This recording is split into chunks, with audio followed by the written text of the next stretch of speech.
আবার আরেকজন আছে, তার কথা তো বলতেই আমার ঘৃণা লাগে, কুণাল ঘোষ না ছিনাল ঘোষ।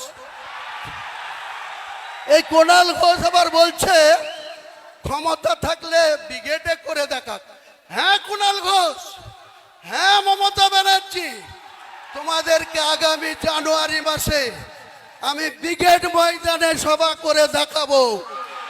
তোমাদের রাজনৈতিক মৃত্যু ঘণ্টা সেদিন বাজিয়ে দিব কলকাতার ব্রিগেড। পারলে তোমরা ঠেকিয়ে নিও, পারলে হুমায়ুন কবিরকে রুখে দিবা।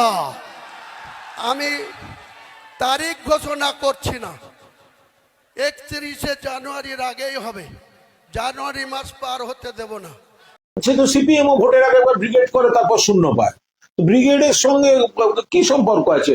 উনি ব্রিগেড করলে কিছু অন্য দল লোকজন পাঠাবে যারা একটু এইসব জিনিস হাওয়া দিতে চায়, উনি সেখানে লোকজন পাঠাবে, তার সঙ্গে কি এসে গেল?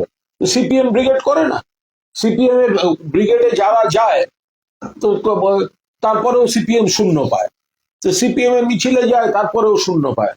আজকেও যারা মুর্শিদাবাদে ওইসব দল ঘোষণার ওখানে গেছিলেন তারাও জানেন যে ভোটটা দেওয়ার সময় ওনারা কেউ যাচ্ছেন মজা দেখতে, কেউ যাচ্ছেন টিফিন টিফিন দিচ্ছে, আর ওনারা জানেন যে বিজেপিকে রুখতে গেলে আর সরকারের সমস্ত রকম পাশে থাকার যে স্কিমগুলো, এগুলো যাদের অধিকার, মানুষ পাশে আছে, সরকার পাশে আছে মানুষের, ফলে তারা ভোটটা দেওয়ার সময় তৃণমূল কংগ্রেসকে ভোট দেবে, তো সোজা কথা।